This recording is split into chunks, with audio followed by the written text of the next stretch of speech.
الحموضة وارتجاع المريء، تفطر ازاي من غير حرقان؟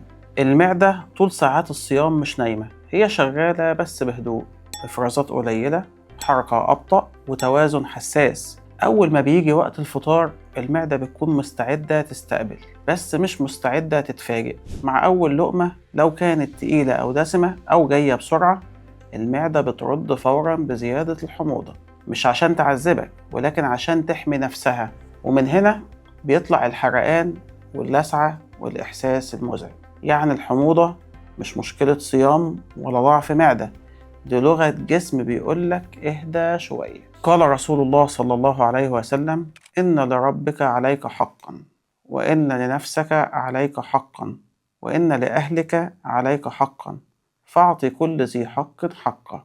صدق رسول الله. الحديث الشريف بيرسخ مبدأ مهم، إن العبادة توازن ومش ضغط. الجسد له حق، يعني له طريقة تعامل وله حدود وله إيقاع.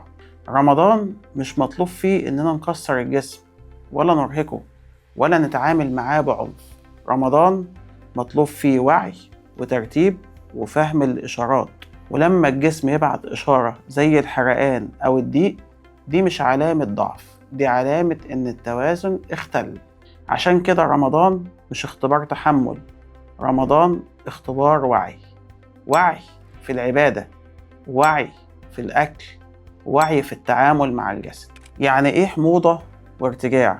الحموضة والارتجاع معناهم إن أحماض المعدة بتطلع لفوق ناحية المريء بدل ما تفضل في مكانها الطبيعي. ده بيحصل لما المعدة بتتملي بسرعة أو بكمية كبيرة، أو لما الضغط يزيد عليها، أو لما الصمام اللي بين المعدة والمريء يفتح في وقت مش مناسب. ساعتها الحمض يطلع ويظهر الإحساس بالحرقان أو اللسعة أو الطعم الحامض. هي ليه الحموضة بتزيد بعد الفطار؟ بعد ساعات الصيام المعدة بتكون فاضية وهادية، شغالة على أقل مستوى. أول ما بيدخل أكل تقيل أو دهون أو سكريات مرة واحدة، المعدة بتعتبر ده ضغط مفاجئ، فتبتدي تزود إفراز الحمض بسرعة عشان تتعامل مع اللي دخل.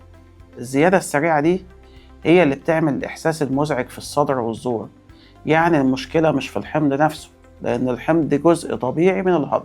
المشكلة في الصدمة اللي حصلت للمعدة بسبب الفطار المفاجئ. أخطاء بتحصل بتزود الحموضة. أكتر حاجة بتزود الحموضة إنك تفطر على مقليات أو على أكل حار، لأن الدهون والتوابل تقيلة على المعدة وبتبطئ الهضم، فالمعدة بتزود الحمض عشان تعوض.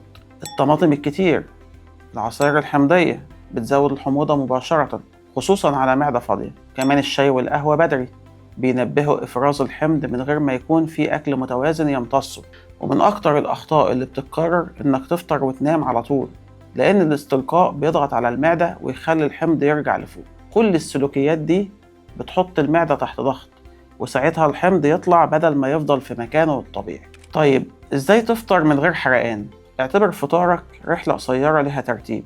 المرحلة الأولى تنبيه مش تحميل، كسر الصيام بحاجة بسيطة عشان تصحي المعدة من غير ما تضغطها. المرحلة التانية استقبال متوازن، سيب فاصل قصير وبعده وجبة معتدلة من غير دهون تقيلة أو حوادق. المرحلة التالتة تهوية مش نوم، بعد الأكل اقعد مستقيم شوية وخلي فيه حركة خفيفة بدل ما تنام، لأن الحركة البسيطة بتساعد المعدة تفضي نفسها من غير ما الحمض ما يطلع لفوق. الخلاصة، اللي يحرك الحموضة مش الصيام، اللي يحركها هو الاستعجال. ورمضان جاي يعلمنا الهدوء مش الاندفاع. استنوني في حلقة جديدة من برنامج صيامك صح، ودلوقتي أسيبكم مع النظام الغذائي لليوم التاني. السلام عليكم.